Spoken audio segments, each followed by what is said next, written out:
Hello everyone, Mr. Linder here. Let's talk about how the baroreceptor reflex controls blood pressure. So the primary pathway for maintaining homeostasis of your blood pressure, or in essence your mean arterial pressure, is the baroreceptor reflex. To recap or review, mean arterial pressure is equal to your diastolic pressure plus 1/3 of your pulse pressure. So if you know your blood pressure, so blood pressure is systolic blood pressure over diastolic blood pressure. If you know your blood pressure is 120/80, you can calculate your mean arterial pressure. We could take diastolic pressure, 80, plus 1/3 of the pulse pressure. Pulse pressure is the difference between systolic and diastolic. So that would be 120 minus 80, so that would be 40. And so we have 80 plus about 13.3. So that'd be a mean arterial pressure equal to 93.3. So how do we maintain homeostasis of our mean arterial pressure? How do we maintain homeostasis of our blood pressure when we know our blood pressure is going to go hypertensive or hypotensive throughout the day? And that's through the baroreceptor reflex.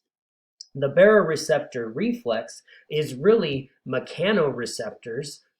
Baroreceptors are mechanoreceptors, so mechanical receptors that reside in places like your carotid arteries and in your aortic arch. And so these receptors are sending information to your brainstem on a regular basis. So they're sending action potentials to your brainstem in regards to what your current blood pressure is. If your blood pressure decreases, so if blood pressure goes down, then these baroreceptors are going to send information, right, to your brain in a decreased action potential frequency. Decreased action potential frequency is an indicator to your brain that you have low blood pressure. If your blood pressure increases, you're going to see an increased action potential frequency from the baroreceptors so that your brain can code that you currently have high blood pressure. And so receiving information in the brainstem is going to allow you to make adjustments to your heart.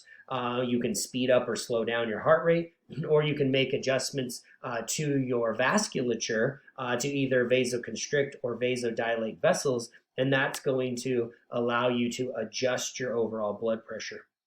In the medulla oblongata, we actually have a cardiovascular control center, so CVCC, cardiovascular control center, that is receiving the baroreceptor information. So it's receiving the decreased frequency or increased action potential frequency from baroreceptors, and then it's sending out information either along parasympathetic or sympathetic pathways, so we can make adjustments to our heart or to our vasculature in order to adjust what our current blood pressure situation is going to be and actually maintain homeostasis of our mean arterial pressure. So let's take a look at an example of how this might actually work. So a good example of the baroreceptor reflex is when you go from a lying down position to a standing position. This essentially results in what's called orthostatic hypotension. Hypotension would be a decrease in blood pressure. And if your blood pressure drops, so you're laying down and then you stand up and your blood pressure drops, that's going to trigger the baroreceptor reflex. And you've probably experienced this if you've gotten out of bed too quickly or you stand up too quickly. You actually notice that lightheadedness that happens. That is that orthostatic hypotension that just took place where your blood pressure drops. What's interesting is that you can correct your blood pressure in the matter of a few heartbeats. So it doesn't take long for your blood pressure to come back up, and then you're ready to be mobile and move around again, and your blood pressure goes back to a homeostatic blood pressure. So how do you make adjustments? What's actually going on here? So when you're lying flat or seated, gravitational forces are more evenly distributed, and therefore your blood is more evenly distributed. But when you stand up, there's essentially a decrease in venous return to the heart. So there's a decrease in blood coming back. Sorry, I should say, a decrease in blood coming back to your heart, and therefore a decrease in blood, say, going to your head, and that's why you feel that lightheadedness. And that's because blood is beginning to pool into your lower extremities. So again, the blood was evenly distributed, and now it's beginning to drop because of gravity into those lower extremities. That decrease in venous return to the heart, and therefore less blood getting to your head, is causing that dizziness or uneasiness that you're feeling. A decrease in venous return is also going to decrease your end-diastolic volume. So we see our EDV dropping. So less blood going into your heart means less blood coming out of your heart. So that means a drop in stroke volume, and therefore your overall cardiac output is going down. So when less blood is being pumped into circulation, that's why we're seeing a drop in blood pressure. We're seeing that hypotension that takes place. And so the question becomes, how do you adjust for that hypotension that just took place? Well, the answer is baroreceptors. Baroreceptors, these mechanoreceptors, are sending information to the medulla oblongata, to the cardiovascular control center, and then we're going to make adjustments based on the decreased action potential frequency that the brainstem is receiving. So low blood pressure, baroreceptors send a slower frequency signal to the brainstem, and therefore that's how the brain is able to interpret what should happen next. So the cardiovascular control center is going to increase its sympathetic response, and it's going to decrease its parasympathetic response. So if we increase our sympathetic response, basically what we're saying is we're increasing the amount of norepinephrine and epinephrine that's going to be available to the heart, and it's going to be available to the vasculature in order to make blood pressure adjustments. So when there's more norepinephrine on your beta-1 receptors of your heart, so more norepinephrine available to the beta-1 receptors of the heart, what we're going to see is increased cardiac rate, so increased heart rate. We're also going to see a greater contractility, so there's going to be an increase in the contraction of the heart. And those two things, so greater force of contraction and an increased heart rate, is going to lead to a greater cardiac output. Because remember, cardiac output is equal to heart rate times your stroke volume. So greater force of contraction, greater stroke volume, increased heart rate. When those two values increase, you're going to get an overall increase in cardiac output. And as more blood enters into the cardiovascular system, we're going to see our blood pressure elevate. We're going to see our mean arterial pressure, our blood pressure come back up, and that's going to get us back to homeostatic balance. The other thing that the sympathetic nervous system is doing for us is, again, increasing the amount of norepinephrine and epinephrine available to alpha-1 receptors. And so if there's more norepinephrine and epinephrine on your alpha-1 receptors out in the peripheral arterioles, we're going to see an increase in vasoconstriction of arterioles. Increase of vasoconstriction in our peripheral arterioles increases overall resistance, and so that's going to also lead to elevated blood pressure. So increasing our cardiac output, increasing our overall resistance in the vasculature due to vasoconstriction is going to change our blood pressure and go from hypotension back to normal blood pressure. We can look at the same scenario when your blood pressure is elevated. So when you have an increased blood pressure and you need to bring your blood pressure back down, so this would be a scenario for hypertension. When you have hypertension, you're still going to involve the baroreceptor response, right? So we still have a baroreceptor response, but this time when you're hypertension, or high blood pressure, there's an increased action potential frequency to the brain. So we're sending an increased action potential frequency to the cardiovascular control center of the medulla oblongata.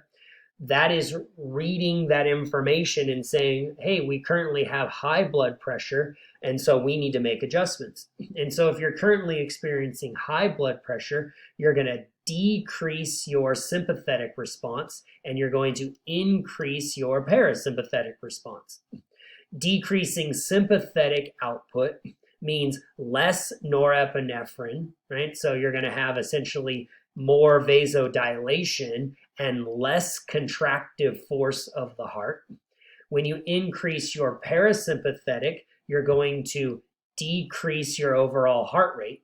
And so what we see is a decrease in overall resistance and a decrease in cardiac output, and therefore your overall blood pressure is going to come back down. So we have two examples when you're hypotensive or hypertensive, that we can use baroreceptors to get us back to homeostatic balance. There are other systems of the body that can also modify your blood pressure.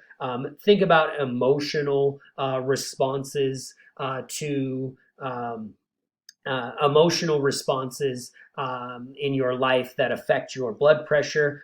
So think about how maybe fainting can occur or how blushing can occur when you get nervous giving a speech or you get embarrassed when something happens. And so there can be changes to the cardiovascular system when those types of events take place. Also, your breathing, your respiratory system, your urinary system, those can also have effects on the cardiovascular system as well. As you continue to study the cardiovascular system, it would be important to look at vasoconstrictive and vasodilation chemicals. So this is just a quick summary of vasoconstriction chemicals that affect the cardiovascular system. Norepinephrine can lead to vasoconstriction. You see that in the orthostatic hypotension. We get vasoconstriction, so part of the baroreceptor reflex, so that we can bring our blood pressure back up. But there are other vasoconstrictive chemicals that affect how the cardiovascular system functions. So serotonin, endothelin, vasopressin, angiotensin II. These are all vasoconstrictive type chemicals. Even antidiuretic hormone would go on this list. So there are a variety of chemicals that are used by the cardiovascular system to change overall blood pressure and to affect the cardiovascular vessels in a vasoconstrictive way, so making the vessels get smaller. There are also a variety of vasodilating chemicals.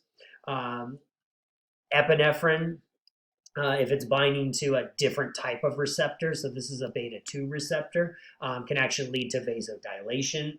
Acetylcholine, nitric oxide, bradykinin, adenosine, even changes in oxygen, carbon dioxide, hydrogen ion, potassium ion levels can change the way the vasculature responds, and you can get a vasodilation effect.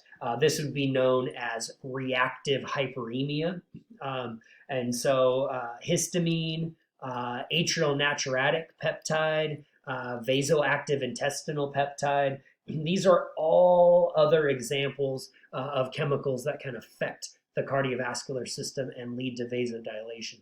So it's not just simply norepinephrine causing vasoconstriction or vasodilation depending upon what receptors it binds to, but there are other chemicals within the cardiovascular system that can affect the size of blood vessels and thus ultimately affect your blood pressure as well. But again, the baroreceptor reflex is the primary way in order for us to regulate homeostasis of blood pressure and maintain our mean arterial pressure. So I hope that helps. Take care.